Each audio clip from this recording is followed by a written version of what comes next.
It's been 40 years since I had Marangettum. So one has in a sense watched lots and lots of dance. One has observed the changes over a period of time, not only in terms of what is being danced, but how the dancer has also changed, because I think the two are very linked. My first teacher, as I always mention, was from the Sevelar community, and for her dance, what it meant, it was her lifestyle, and it was very much something that she had grown into, and it was kind of preordained that she would go into dance. It was not a choice that one had and one takes on. But today I think things are very different, where people come into dance having other options open and yet making a conscious decision to come into dance. I think few of us in our generation and even before made that choice, and you people have many more choices, hence it's more difficult to zero in on dance and finally take that decision that this is what you want to do.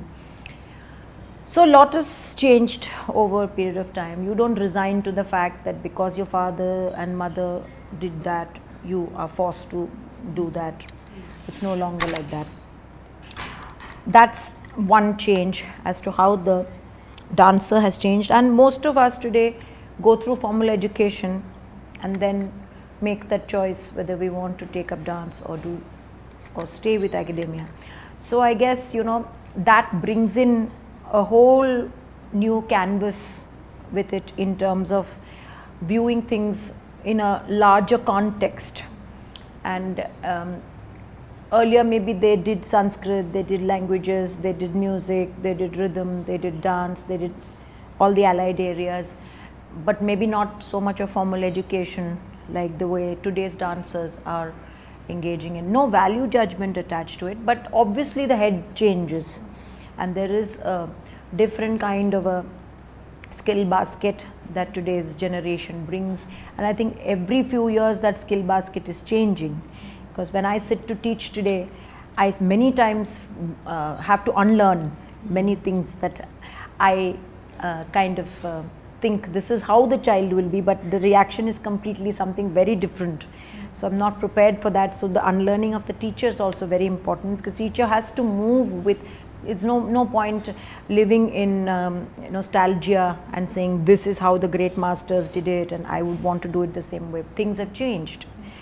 So that's one thing. Audiences have changed to a large degree, I would say, from maybe the temple audience, for whom this was the only form of entertainment. They came to the temple and they watched dance. Today, entertainment has taken a completely new dimension, and it has, there's so many different ways in which you can spend your spare time. Even click of a button, you have 100 channels beaming at you. So it's the easiest is to become a couch potato at home and just keeps changing channels. So I guess with all these options, what is it that in the dance makes people come to the auditorium and make them watch? This has also made dance change, because we are expected to create spectacle. We are expected to create special events through dance so that it pulls in a crowd. Just saying a normal classical dance recital, a solo recital, sometimes, lacks the glamour and lacks the reason to attract more people. So organizers do kind of say what is new and what is it that you can what will be a talking point in your work. So I guess these are changes which each one of you has to be aware of, and at some point you're going to encounter it when you step out as professional dancers. So hence, firstly, from a solo we are moving more into the group scenario, because spaces where we perform have also grown. They become very large. From a temple little space in front of the Garbhagriha to be moving into maybe Siri Fort or a stadium is a huge jump. And where my first guru used to always say that, you know, all the 30 meter has to be within this round, you can't move. Just to create this chalk and create a round and say, hold your Aramandi in such a way that you dance within this circle, which is very difficult, which is very, very difficult, because you, even as you move in a Takadimi, you have little flexibility to pull up a little and move, but here when you are in the same circle, it's very difficult. You have to just be grounded. So from that kind of a situation to, if today somebody doesn't occupy space, the first thing the critic writes is, she doesn't have sensitivity vis-a-vis space and she didn't occupy space, which means there have to be leaps, there have to be jumps, there have to be lot of movement. So this has become a generational shift in the way you view dance today. So I think we need to also understand what is the reality, because there's no point saying, oh, you know, we are not able to do, but things have changed. So we have to be not lamenting about it, but reacting to the changed scenario and seeing how best we can adapt or create in order to compete in the marketplace, so to speak, because for too long it's been like a holier than thou attitude where the dancers are doing a service and, you know, that kind of a thing. But today you have to understand that you are in the market space competing for time, competing for attention. So how is it that you're going to package your wonderful style, which you have so much conviction in? How would you make others also come into the fold and engage and involve and appreciate the relevance of it? So I think this is a huge challenge, and there are no simple answers to each one of them, because we all at the end of the day also want to hold to the traditionality of the style, the authenticity of the style. So how far would you like to step out is something that each dancer decides to herself. Many people don't mind going any extent to kind of get that attention, but we've kind of stayed within a certain boundary that we've drawn for ourselves. Nobody else draws it for you. You draw it for yourself, and then try to create work or try to adapt existing work. So there are two distinct ways of doing it. One is keeping the traditional vocabulary and staying within the tradition. Supposing we take the Margam itself, and how can the Margam be reinvented? How do you revisit the Margam? So I think I started this process of revisiting the Margam many years back when I was assisting my guru in teaching. In fact, just the other days I was rummaging the tapes, and we came across one tape in which Guruji had said, these are my students, I want them to dance, do something with them. And this is the annual day and they have these many, they know these many pieces. So I had taken a Desh Tilana of Guruji, and they knew the Desh Tilana. So I just placed them in different ways and tried to create, that was my first attempt at some kind of group effort. And then I forgot, then I went into my solo work and I was dancing a lot. And then again, I see it's also many times it's when you have good students and they are dancing in a class, you suddenly get an idea. And you see when you juxtapose, because I've always heard Madhavi say this, many people have asked Madhavi Mudgal also, why did you go into group? She says, when I see bodies in the class, I get ideas. And many times you feel this particular adavu is so beautiful from another angle, but you always view it frontally. So you want to see how, when it's juxtaposed, how it looks and how the adavu can be actually shown in 3-4 dimensions and 3-4 directions, and it creates a completely different experience. So, you know, this is how each one of us, we were not forced into the group, but we started teaching very early. So when we started teaching very early, we already had a lot of students very early dancing with us, in the sense we could dance with us. So that also prompted us to give them space to come on stage, because as soloists they wouldn't have made it for many more years. So but we wanted them to have that stage experience. So this was the reason why many of us started doing group work, and then we got identified as people who do only group. So you know, this slotting becomes a bit of an issue in dance, where you start doing one thing because of passion, and then everybody thinks you're capable of doing only that and not something else. It's not that we gave up dancing solo, we can do group also, that was the thing. But we enjoyed doing group more than anything else. We enjoyed doing group. It was not a forced market force telling us that now you won't exist in the market if you don't do a group. I don't think that should be the motivation to create group at all. It should be a felt need to create a group. Then of course the first production came much later. So I'm just saying that because I had students, I started kind of playing around with bodies. And initially it was with the marga. We didn't really look for a piece outside of the marga, you know. Simple things like the alaripu, you know, started placing them differently, and instead of doing just the static positions, doing walks for those, and the namaskars being used in different ways, using some of the yoga positions.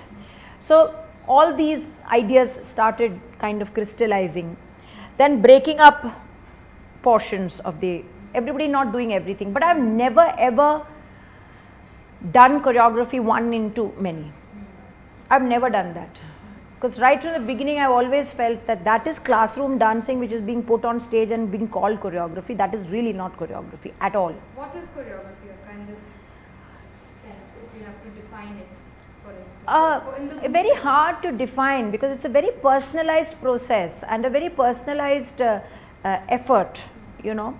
So for me there are many layers to choreography, and it's very, for each particular work, choreography has a different meaning. You know, when you're doing a work with somebody else, then choreography is completely different. You have to understand that person's genre and understand the person's you know, work progression, how she or he has gone, and then kind of find some kind of a area, overlapping area, where this is their area, this is my area, and this is the common area, and then try and build on that, and also maybe even exemplify the differences. If they are so different, then that creates a contrast. So for then that would be choreography there. But in the traditional way, it's basically trying to look at existing material and trying to see how best we can project it. And for example, we had taken a varnam to be done in group. Initially what we said was, the process was very interesting. Initially if I had 7 dancers, I would always think of using all 7 on stage all the time. You know, I never thought that, oh, there could be entries and exits and we could have 2 sometimes and 4 sometimes and 7 sometimes. It's much later that we realized that what is the so sacrosanct about all 7 being on stage all the time? In fact, I remember that time when it dawned upon us, suddenly we'd been doing all this time, all of us on stage, and suddenly one day you came up and said, but why should that be? Yes. We have wings for a reason. Yes. So yes. Some of us can leave and create more patterns with the more patterns, and then the monotony is broken, you see. So this comes with experience and with doing productions one after the other, and specific pieces like the varnam becomes very difficult to do in a group is what I always felt. So for many years I never did the varnam in a group. We used to do the tillana, we used to do jatiswaram, we used to do the alaripu, those things, and padam to we never thought about doing in a group, because for me I think the padam was such a solo experience that for me to translate it into a group was unthinkable, is still unthinkable in many ways, because it's what should I say, it's so intrinsically linked to the music. It's a one-to-one connection between the dancer and the musician. That's very difficult to break it up and do it in a group. So anyway, so the fact is that when we came to the Varnam and I started thinking as to how the Varnam should be done, one interesting technique to do the Abhinaya portion particularly. The Nritta portion still is, you can still get patterns, you can get sections, you can, kind of directions, bodies, juxtaposition, positioning, all that you can do. But when it came to the Abhinaya, I still wanted the solo experience and yet to be done in a group without losing the essence of communication in terms of Abhinaya. So we suddenly realized that why not use lights, why not use a different kind of an approach. So we had one dancer coming into a spot, doing one hasta, one hand for a whole line, and then we suddenly had another dancer coming in another light spot. When that spot would go, and the spot would be here, and she would do completely a different hand for the same line, interpret it in a different way. And the same would be another spot. We didn't have symmetrically 2 spots, we had 1, 2 and 3 asymmetrical spots. So it would be this, this, this, this, this, this. We were not very clear initially whether we would be able to achieve it technically, because many auditoria don't have lights coming from there, lights coming from the front, lights coming from the side, but we managed it. So it was very interesting to still keep the solo effect, because it was not as though one hand was multiplied and 5 people were doing the same hand. That was not the thing. And then in the Tattimette, what happened was 3 of them got together in a cluster, and they, instead of moving right up here, they were moving diagonally up here. So we tried different ways of approaching Abhinaya in a group, because for a long time I had a mental block towards doing Abhinaya in a group. Because I always wonder, how would you do Abhinaya in a group, particularly when you've gone through the solo experience of learning, you've gone through the depths of what is possible, then to kind of think of it in a group was not like a ballet where people are and not like a ballet, because this is Margam after all, and the Margam has a certain decorum and sanctity to it and a depth to it also. So I guess these were some of the ways how we tried to address the thing, and it became one of our best choreographic pieces, the Varnam, as I was saying, because it was quick, it was racy, there were so many entries and exits that when suddenly there were 2, suddenly there were 8, suddenly there were 4, each swaram had a different look to it, each swaram occupied different spaces on stage, it was not always center. So you guided the audience to be looking at different areas and different spaces, which were then obviously controlled by the lighting also, where the lighting forms a very important and integral part of group choreography, because I think group choreography requires some other parameters. In solo, the musicians are your main parameters with which you work. Here there can be other parameters that you move on to, with the help of which you kind of work. So I guess if Balamma were alive and she would have seen some of this work, I don't know how she would have reacted to it. But I feel that I feel this is like, and I asked you all also, I remember, did you all feel different when you did the Abhinaya in those sections? And you felt no, because even when the other person was performing, you were equally involved. So you did not disconnect after your hand or after your portion of that thing was over. I remember we would freeze. We would freeze because we never know with lights. That's the other thing. In technical thing, I would always, even before beginning a program, I would always say get into the act. Don't freeze, because you never know when the lights might come on before they are asked to come in. And never get out of character also before the lights completely go off, Otherwise there's a frozen expression there. After doing something very beautiful, you're like that. So, so those things need to be really kept in mind. But so I think that movement took very long for us to move and understand. So I'm saying group cannot happen all of a sudden.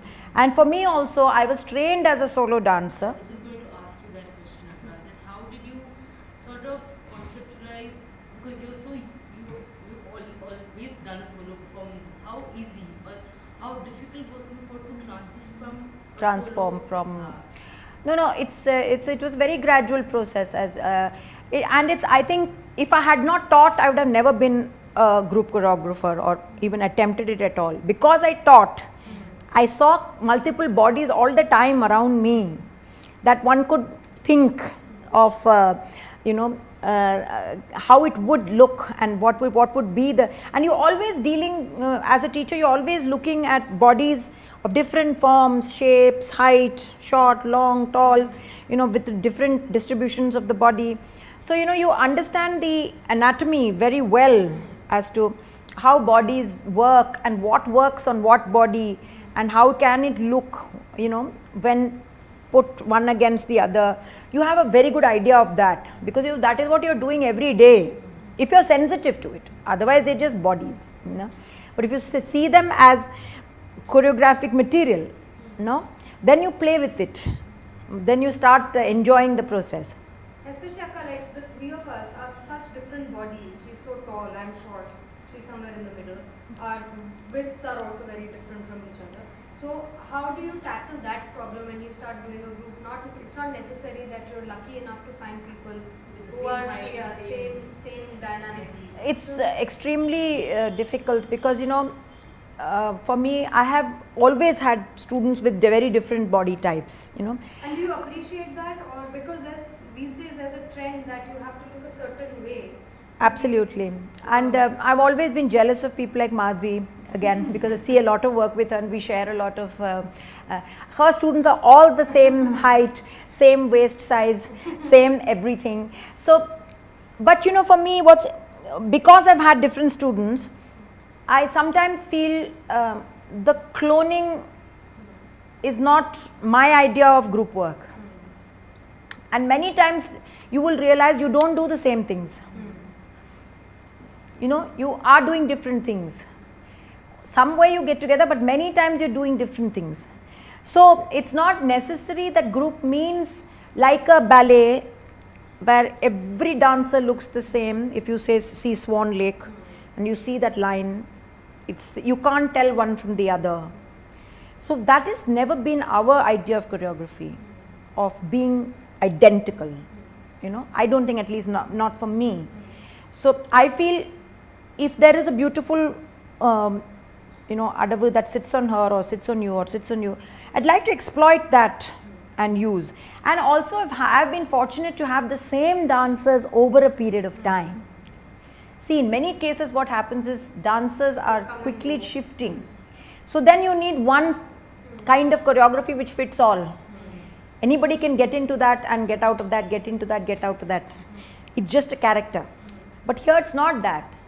You are coming in because it's you in that position, or you're coming in because it's you, you're in that position. So it's not as though it's anybody can, one size fits all kind of a situation, you know. It's individual roles that you see which are fitted. So I guess there are different ways and different, you know, kind of situations how people compose and how people choreograph. Yes. Do you think the approach of choreographing a certain piece on different bodies and on same bodies are different? The approach, like if you know, I've never had same bodies. Only once I had same bodies when we went to London. That's the closest I had. I had 5 of you all, and looking pretty much the same. So that was the only point where I said, this looks quite nice. Where suddenly the choreography which I had done before, when we tried to recreate, it looked very different, you know. And I said, so I guess, you know, I celebrate the difference in a sense. I try to celebrate the difference because, and it's again stems out of a very solo approach where you celebrate every kind of body and you tailor that to suit that body. See, because how was Balama with that kind of a frame able to attract and be so alive on stage? Today her body type would be like written off, you know. And also about your first guru, you said she had very stubby hands. Very stubby hands, you know. But they were the most evocative fingers I've seen ever. You know, if she did this, they didn't go beyond this. But you know, the kind of, it would just speak, you know. And on the other hand, I've seen Yamini Akka's fingers, which are like a mile long. She would keep on hasta and it would be like, oh my God, you know, you don't need to do anything, you know. So I guess it's not about the length, it's how you connect. Akka, do you think, when you say we have different bodies, do you think that the way they think should also be different or should be the same? Who thinks? You think when a group is performing, every approach, like how we do a particular adu, should be the same as we think while doing that, or do you think each body can come up with their own and make it a unit? I'm going to talk about this in the next class. Okay. Can we do the namaskar?